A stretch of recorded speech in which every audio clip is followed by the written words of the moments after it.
और ये हमारे अनुभव की बात है और कई संतों के अनुभव की बात है। ठाकुर जी जब कृपा करते हैं ना तो बीच में लटका के रखते हैं, पूरी बात बताते नहीं, अधूरी बताएंगे। इसके पीछे भी कई कारण हैं। जैसे भिलनी को गुरु जी ने क्या कहा था, एक दिन तुम्हारी कुटिया में राम जी, एक दिन क्यों आएंगे, बता दो ना फलानी तारीख को आएंगे बस एक दिन। या अगर देरी से कह दो कि बुढ़ापे में आएंगे, 50 साल बाद आएंगे, 100 कह देते। एक दिन शब्द भी तो बोला था ना, एक दिन जो कह देते 10 साल में आएंगे, 20 साल में आएंगे, 50 साल में, 80 साल में, नहीं बताया, बस एक दिन आएंगे कुटिया। तो जिनको ये पता आएंगे उनको ये भी पता है कब आएंगे, लेकिन नहीं बताना। क्यों नहीं बताना? इसका भी कारण है। बताने से तो सारा खेल खराब हो जाता है, क्योंकि भगवान अभी तपस्या कराना चाह रहे हैं। अभी मंजिल पे सीधा वृंदावन भी आ सकते थे, ये वृंदावन की चीज है, लेकिन नहीं आने दिया। अभी तपस्या करो, अभी भटको।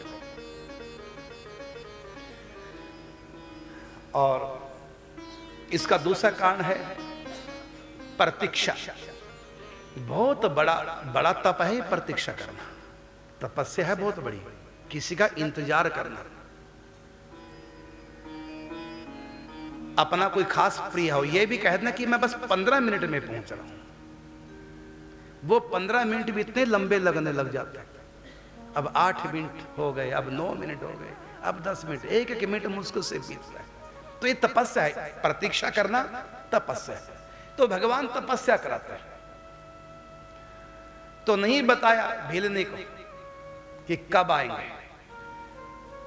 यदि बता देते 80 साल के बाद आएंगे तो भिलनी फुर्सत से सोती, प्रतीक्षा नहीं करती, पता कि 80 साल बाद आएंगे। और अब शायद आज आ जाए, शायद आज आ जाए।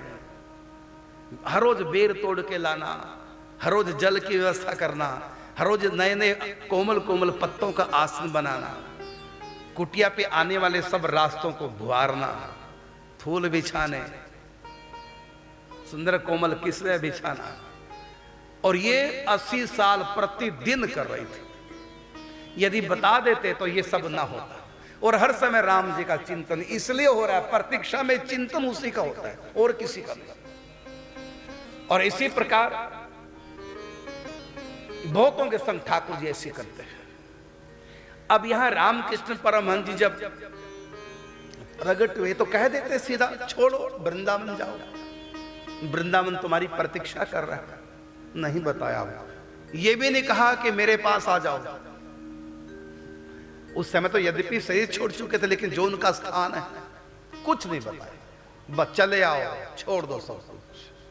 अब कहां चले आओ, छोड़ना तो पक्का हो गया, लेकिन जाना कहां ये नहीं बताया, क्योंकि अभी तप कराना है,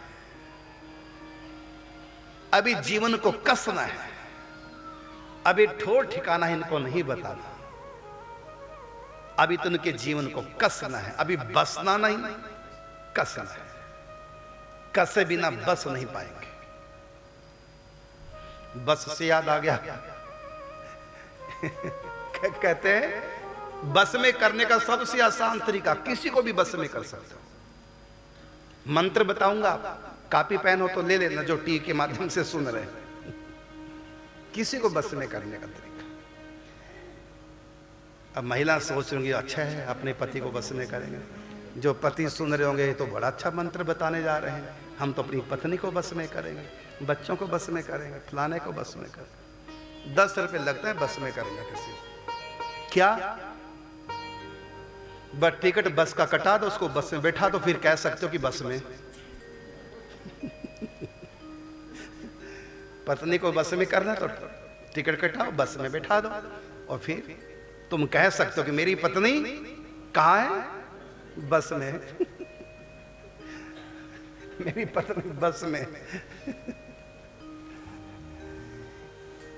तो पहले अपने आप को कसो, जब तक कसेंगे तब तक बसेंगे नहीं। राम जी जब तक बन नहीं जाएंगे तब तक राजा बन नहीं सकते। पहले जाएंगे बन और फिर राजा बन जाएंगे। तो बने बिना, कसे बिना अपने आप को बसेंगे नहीं।